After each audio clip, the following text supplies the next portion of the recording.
Thank you all for joining us here at I-80 Sports, where today we continue our 32-part 2021 team previews.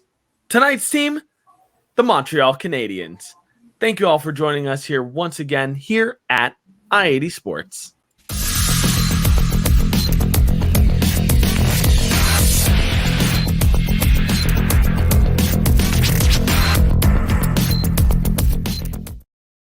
Thank you all for joining us here again at I-80 Sports. Make sure you check out our website down below, i80sports.com, for all of our team previews coming up. We are now into the Atlantic Division, as we spoke about in our previous video, which was the Boston Bruins. And if you didn't check that one out, you definitely got to make sure that you check that one out, as well as the rest of our team previews, which you can find on our website down below. And you can also find here on YouTube.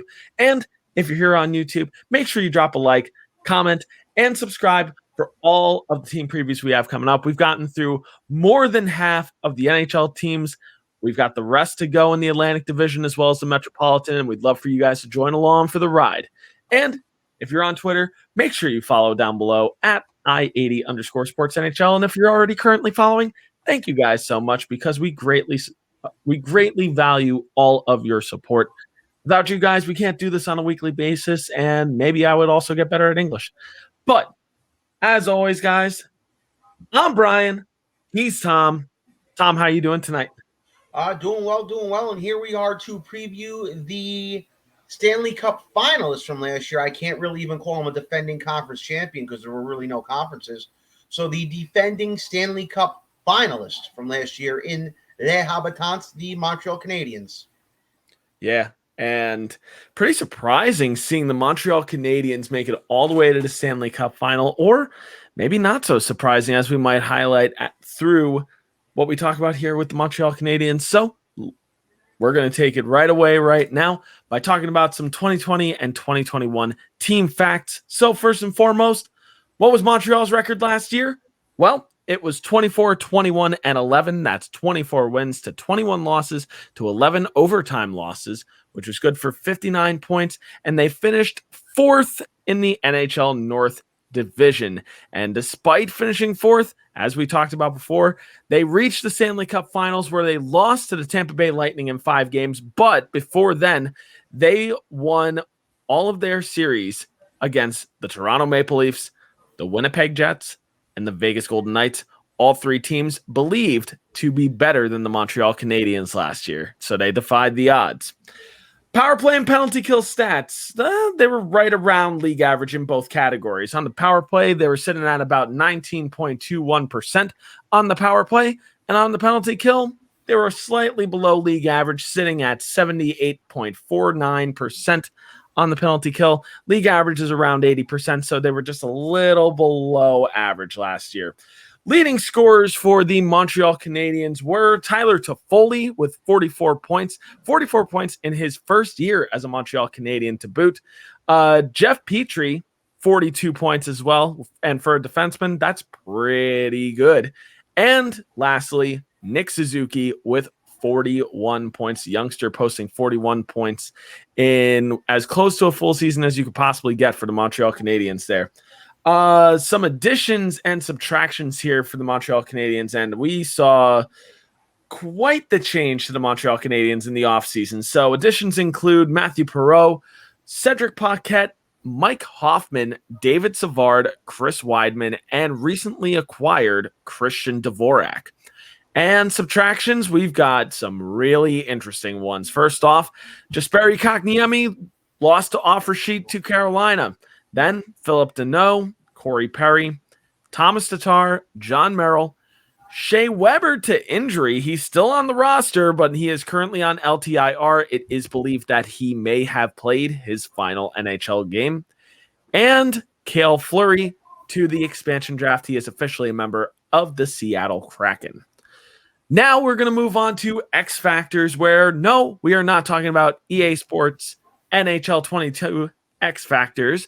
Of course, we are talking about our own brand of X Factors, who are the most important players to the success of the Montreal Canadiens this year. Tom, as usual, we've gotten to the point of the show where I'm done talking for a little bit. It's time to hear from you for a little bit. So who do you feel are X factors on the Montreal Canadiens this year? Well, obviously, I think it's the young guys here in Nick Suzuki and Cole Caulfield. They were great in the playoffs for them last year. And I guess the hope here is that they keep up what they were doing in those playoffs. But the key word here is hope. We're back to a real season with real travel and differing opponents.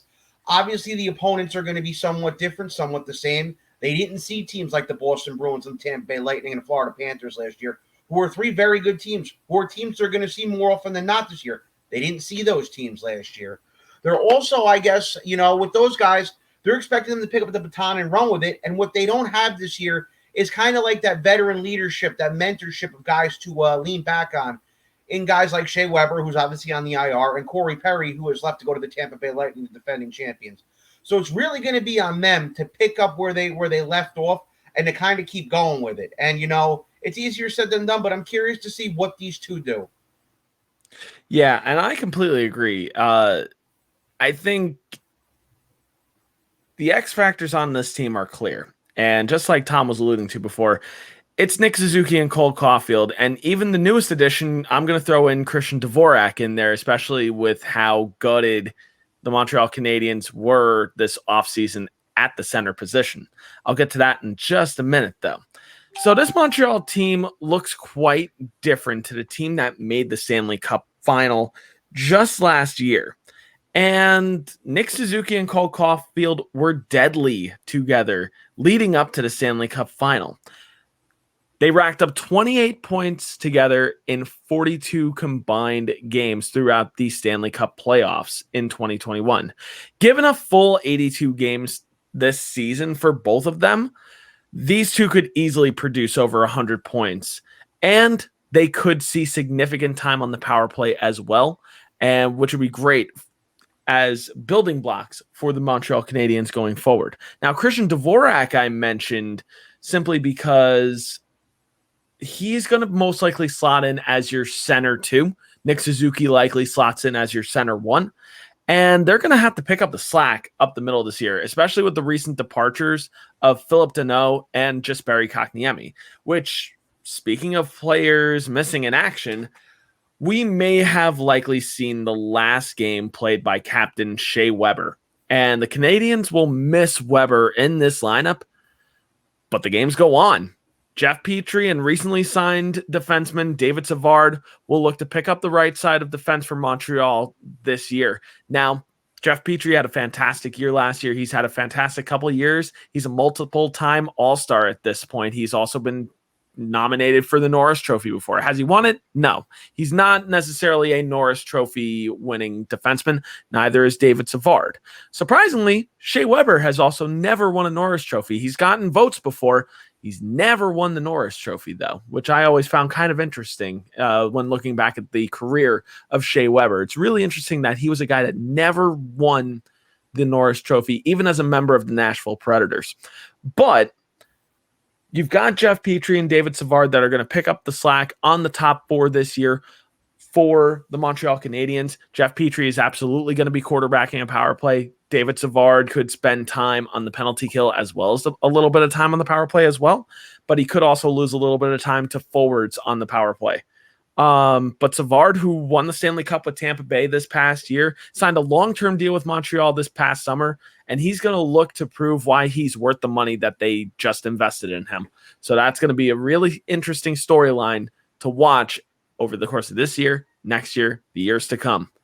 Now, we're moving on to breakout candidates here, which is when we talk about breakout candidates, we're talking about players who might be coming into their rookie campaign and could look to have a big year in their debut in the NHL, or it could be a player with maybe a couple of years experience that hasn't quite had a breakout year just yet.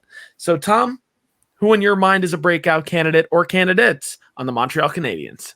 It's hard to really say here, I guess, Cole Caulfield, but I feel like Caulfield sort of broke out in the playoffs last year. We were finally introduced to Cole Caulfield in playoffs and the player that he could be.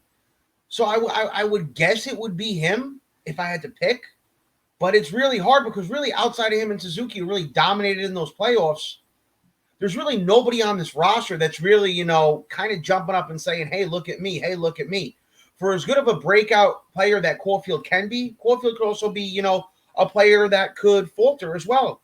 An example in my mind is a guy like, if you look back almost 10 years ago, Chris Kreider came into the Rangers during the playoffs, had a really good playoff, and then the next year found himself bumping up and down between the minor leagues and found himself on the fourth line to end the season. So I guess the onus is more on Caulfield to not be going to that sophomore slump and to not lose his confidence than to be a breakout guy. But, I mean, the only guy I could think about is him, and I feel like he's already broken out in a way. Yeah, it's kind of funny because for the Canadiens, it is tough. They do have some younger pieces, and they have one or two players that also could make an impact later on this season, or even maybe even as early as the beginning of the season. But I'm not going to necessarily speculate based on what this lineup could look like, which more to come when we talk about the potential opening night lineup and variables in a minute or two. But I'm going to go with the easy choice and also say Cole Caulfield here, just simply because, to Tom's point, he has already kind of broken out, and he's really not a secret at all on this team. He's more than likely going to get first line minutes this year in his rookie campaign, which is kind of crazy. This is his rookie campaign. He has not played enough regular season games to be considered a sophomore in this league. So this is technically his rookie season. Caulfield only had 5 points in 10 regular season games last year, but where he did shine was in the playoffs. He put up 12 points in 20 games, helping the Canadiens reach the Stanley Cup final this past year. If everything goes right for Cole Caulfield and the Montreal Canadiens this year, we could see a 60-plus point season from Cole Caulfield. Plus, maybe even some hardware to boot. He could potentially garner some Calder Trophy mentions, and maybe by year's end, maybe he is your Calder Trophy winner for the Rookie of the Year in the NHL. We're just going to have to see. But as I alluded to before, we got to talk about the potential opening night lineup here for the Montreal Canadiens. And of course, as we've been talking about with all of these videos, of course, it's getting later and later into the offseason right now, but it still needs to be mentioned. It is still currently around the middle of September right now. We still got plenty of time until opening night. A lot of things can change between now and opening night. So take our projected opening night lineup with a grain of salt. And if you have your own opening night lineup, we'd love to hear you guys sound off down below. But that being said, what could this opening night lineup look like on opening night in October? Well, let's take a look. So we're starting with forward line one, going from left wing to center to right wing. We've got the recently acquired Mike Hoffman with Nick Suzuki and the rookie Cole Caulfield. Next on forward line two, we've got Jonathan Drouin with Christian Dvorak and Brendan Gallagher. On the third line, Tyler Toffoli, Jake Evans, and Josh Anderson. And then on the fourth line, we've got Arturi Lekkinen, Matthew Perreault, and Joel Armia. It is important to note here that on LTIR currently right now is Paul Byron. So potentially towards the middle of this season, he could be a factor. As of a month ago, it was stated that he is going to miss at least 5 months. So he's still got 4 months to go in his recovery. I believe it is a shoulder injury. Next, on the first line of defense, we've got Joel Edmondson paired with Jeff Petrie. On the second line of defense, we've got Alexander Romanov with David Savard. And on the third line of defense, we've got Ben Sherratt with Chris Weidman. Also, we need to mention here is on LTIR, Shea Weber. So that's why, obviously, he does not factor into this lineup. And then lastly, we look at the goaltending here. I put it as a goalie 1A, 1B situation, just as the caveat of Carey Price staying healthy. So goalie 1A, obviously, Carey Price, and goalie 1B, Jake Allen. So, interesting lineup, a very different Montreal Canadiens lineup, but as we always do, we got to talk about some variables because a lot of things can change between now and the beginning of the NHL season. A lot of things can change between the beginning of the NHL season to the Olympic break, and then even through to the trade deadline. So, Tom, in your mind, what are some variables for this Montreal Canadiens lineup? You know, I look at that trade that they made after they lost Jesperi Kotkaniemi and they brought in Christian Dvorak, and I still sit here and I scratch my head and I say, was it really worth giving up a first-round pick for him? I'm sitting here and I'm perplexed. This is a team that I'm looking at, and even though they made the finals last year, in my mind, they're one of those teams that's on the same level as, say, if you go back into the 90s, the Washington Capitals or the Florida Panthers in the mid-90s. Teams that went on like one little run and then kind of disappeared after that. And that's what this team is to me. And you give up a first-round pick for a guy who's never had more than 38 points in a season, at best is maybe a 45-point guy. In my mind, this team isn't a playoff team. And you have young guys there like Nick Suzuki and Cole Caulfield, and you're going into a year where the draft is looking to be pretty strong. I get that you made the finals last year, but you really got to look at the big picture here. And the big picture is you just coughed up a first-round draft pick in a strong draft where you have two good young players and could maybe add another one in a strong draft, and now you can't do that anymore. I've always said with the Habs, and every show we've done that's been Habs-centric, or every time it's been brought up in our shows dealing with the Montreal Canadiens or the Habs, whatever you'd like to call them, doesn't matter, your personal preference, I call them the Habs, that this team is still stuck with that Dallas Cowboy kind of mentality that they're still a big, relevant club. They're still a championship-winning club. And the reality is this. They have not won a Stanley Cup in almost 30 years. They haven't been that top echelon hockey franchise since the late 1970s. But they still think that they are.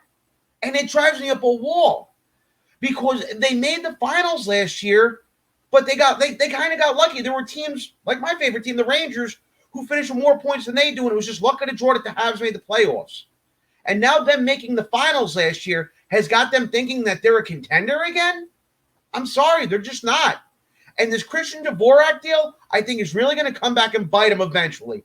Maybe not immediately, but eventually next year in the draft, say if that pick turns into Shane Wright, they're going to want Mark Bergevin's head up there next year. They're going to want his head. It was a terrible deal, and I don't think Dvorak's going to live up to the hype. I think Dvorak will be the player he's always been, 38 to 45 points, and you coughed up a first-round pick for that. Sorry, it's just not good. It's just not good.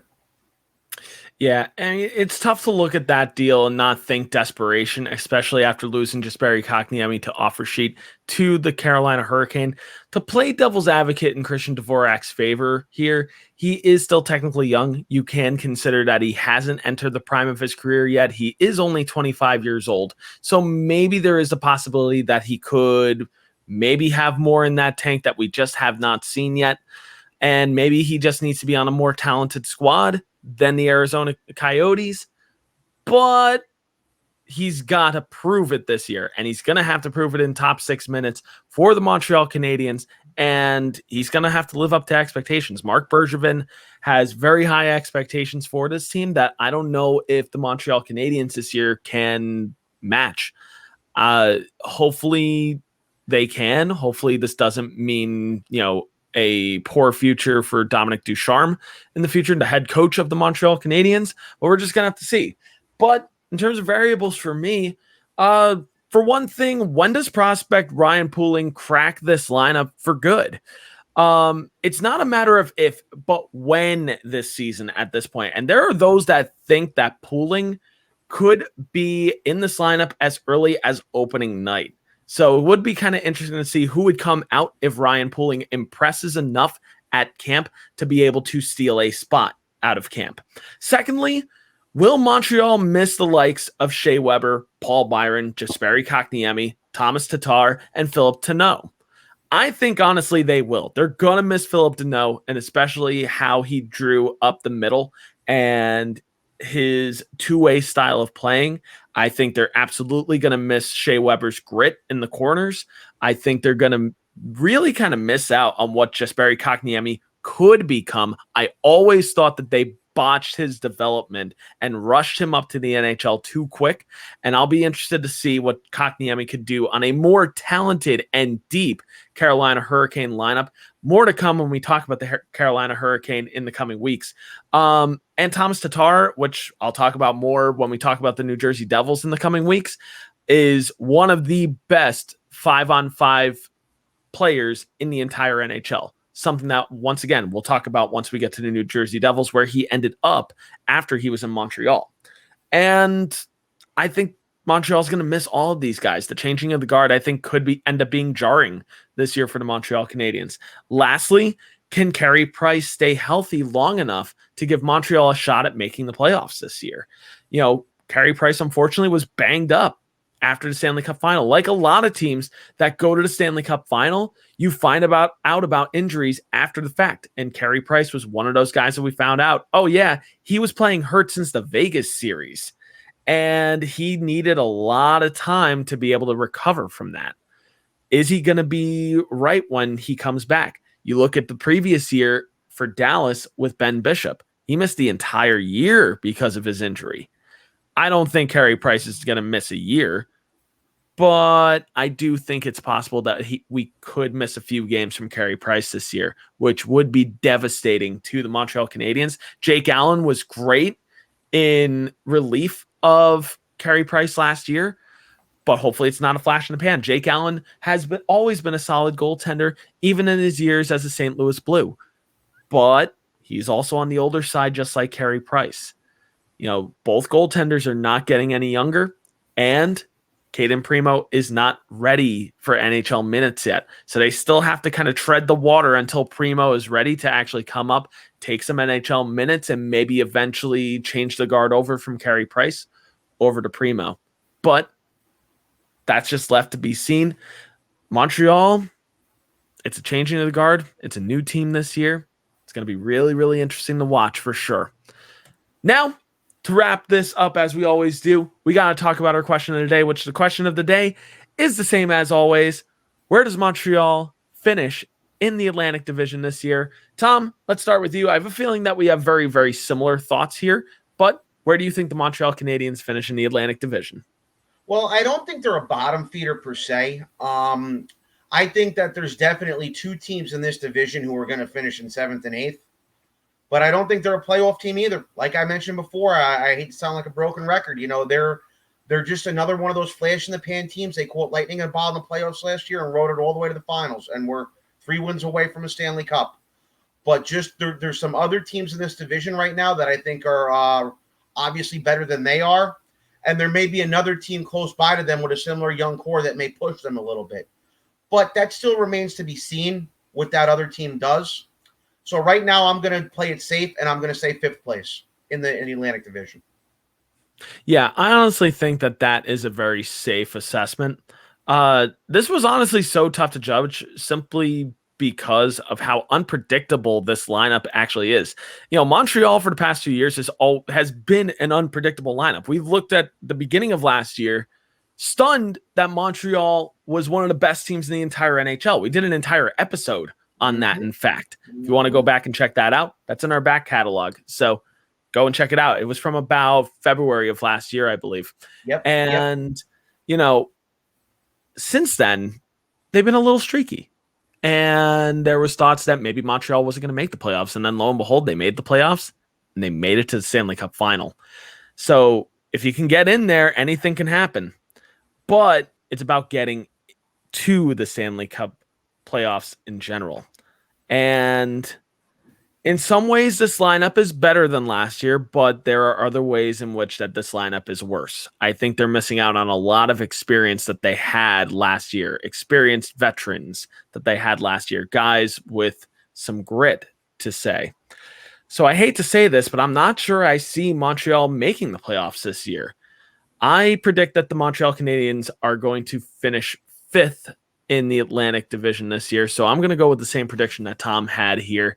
I just think it's going to be very akin to the Dallas Stars last year. It was a bit of a Stanley Cup final hangover where you're still dealing with lingering injuries. You're still dealing with the bumps and bruises that you took along the road en route to the Stanley Cup final. And unfortunately, that's just going to carry over into October, November, December, the early part of that NHL season. And I think that could be the make or break for the Montreal Canadiens' chances in the Atlantic Division, at least making the playoffs. They're definitely not going to be a bottom feeder, though. I see them in the middle of the pack.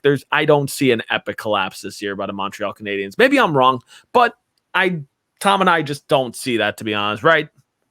Yeah. But like I reiterated earlier, I don't see them going back to the finals. I don't even see them going to the playoffs. Yeah. And like I said, and I can't stress it enough, that draft pick they coughed up is really going to come back and bite them. It really is. It very well could, unfortunately. And it's going to be interesting to see. Maybe we'll see a trade tree on something like that in the near future, but who knows? But as always, guys, what do you guys think? Do you agree? Do you disagree with our assessment? You guys got to let us know down below in the comment section. And hey, while you're there, while you join the conversation with us there, make sure you drop a like and also subscribe for all of our team previews coming up because, hey, you might not necessarily be a Montreal Canadiens fan, but we are previewing all 32 teams in our lead up to the beginning of the NHL season in the beginning of October. And if you're joining us here on YouTube, thank you so much for joining us here.